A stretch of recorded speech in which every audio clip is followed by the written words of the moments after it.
everybody. I'm Tom Vassell. I'm Chris Yee. Today we're taking a look at a game called Sumo Trick-Taking Card Game. Now, if you know me, I don't normally get, like if it's a small card game, I usually put them in smaller roundups, unless I love the game, or in this case, I'm just saying, this one amused me to no end. I thought it was unique and unusual enough to warrant kind of a plucking out of the crowd type situation. Sure, yeah, it's something because it does something different. Yeah, it's a trick-taking game for two players, and I know you've played them before. There's that very popular one called... Which is Fox in the Forest, yeah, Sail, Claim. Yeah, there's a lot of good two-player trick-takers out there. I don't think I played Sail, but I haven't played most of them. And Okay. Sail was cooperative. This is not. The sumo theme, I find it amusing, but I would not go watch many sumo wrestling matches. Well, and the front of this box didn't immediately make me say I got to play that one. It looks fine, right? But but it's still, I wanted to try it out. Well, let's take a look at how it plays. We'll be right back. In this game, there are 20 cards, 4 suits, numbered 1 to 5. You're going to shuffle them, and each player is going to get 8 cards, so 4 cards are not in the game. You're going to place the sumo wrestlers like this, and then both players are going to play a card face down, revealing them. The higher number is going to get to go first. The cards revealed stay out there for the rest of the match, and whoever goes first will then play a card. It's a trick-taking game, so the other person, if possible, must play a card that's the same color. And if both cards are played that are the same color, then whoever plays the higher number wins. If the other player doesn't have the color led, they can play any card they want, but then the person who leads will win. When you win, you push your opponent back 1 spot. Now, how do you win the game? Because the game can be won in 5 different ways. Well, the simplest way is to win and then win again. You push them off when they're at the edge. Another way is there's going to be 7 tricks in the game, since you use one of your 8 cards to decide who goes first. If you go through all 7 tricks, whoever wins the last trick is the winner. Also, if a 4 is played against a 1 in the same color, then the 4 wins. On the flip side, if a 1 is played against the 5 of the same color, then the 1 wins.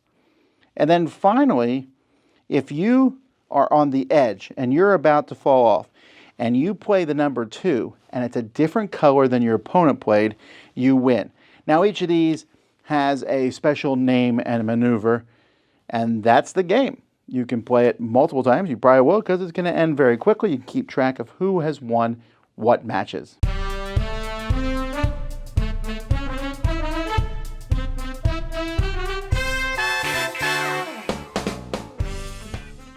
So this game, I remember the first time we played it. I think it was you I played it against first. Maybe it was someone else. I don't remember. But we went da.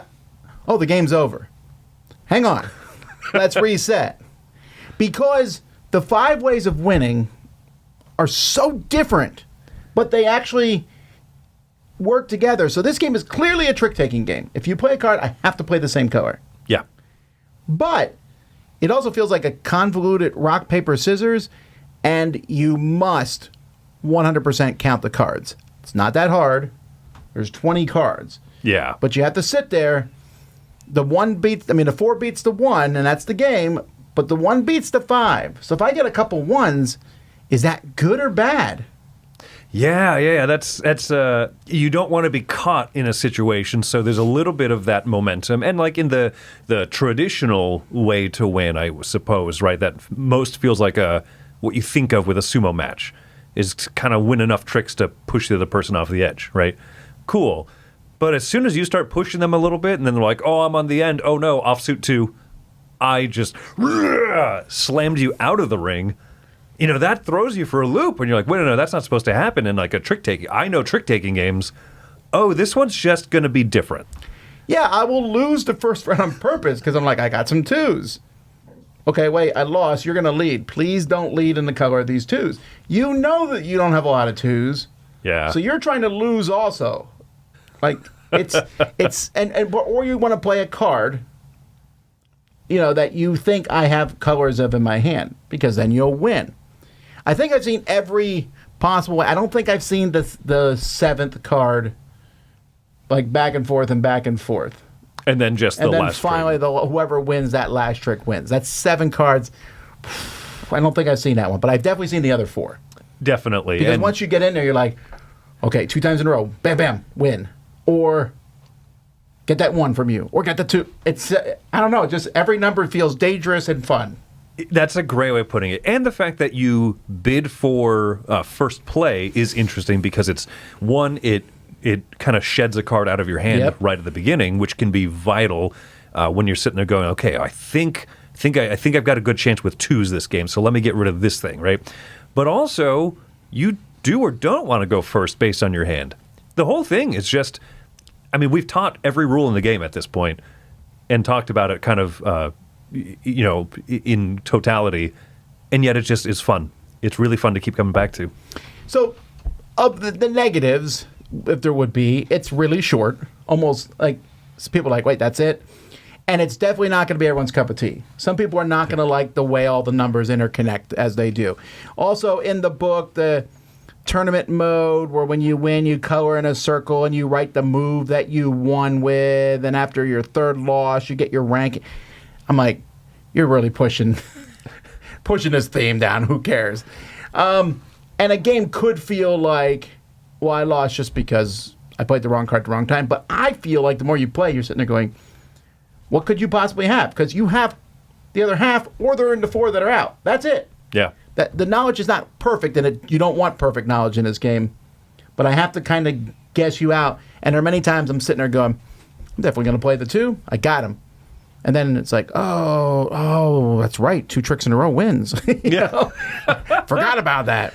I would say that, yeah, there might be an occasion in which you're just dealt a hand and the opponent's dealt a hand that you probably weren't going to win.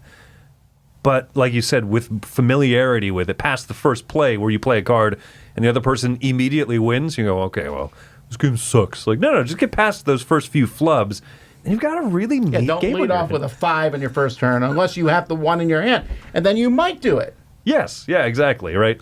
You can, like, this game gives you enough rope that you can accidentally, hang yourself with it, but it also has enough fun flexibility that I think if you go through a few plays of it, you might say, this is neat. Maybe not something I want to come back to all the time. It's not robust by any means, but it's fun. Yeah, that's where I'm at. It's amusing. I want to pull this out almost to show the other person more than to play. Sure. We'll play a bunch of games. Like, we just played this game 8 times. How long was that? 12 minutes? Or something to that effect. And so I like it a lot for that reason. I'm giving it an 8 out of 10. It just is highly amusing to me, a fun little thing for 2 people. There's few 2-player fillers that feel like a complicated rock, paper, scissors. That's also different because it's not rock, paper, scissors. It's trick-taking. Yeah. And I like that concept. I'm going to give this one a 7.5. I'm kind of right around the same score as you. And yeah, it's a simple game. And yeah, it can play in literally less than a minute. But it sounds odd to say. There's like a really high 7.5 for me. Is it an amazing game? Yeah, maybe not. Is it a lot of fun? Yeah. Yeah. I do want to keep playing and showing it to people, maybe more than saying like Tom and I, okay, it's that time of the week again. It's time for our tournament of sumo. But no, this is a wonderful game to have like kind of available to say, hey, I bet you've not played anything like this. Well, there you go, folks. That's Sumo, the trick-taking card game. I'm Tom Vassell. And I'm Chris Yee. See you next time.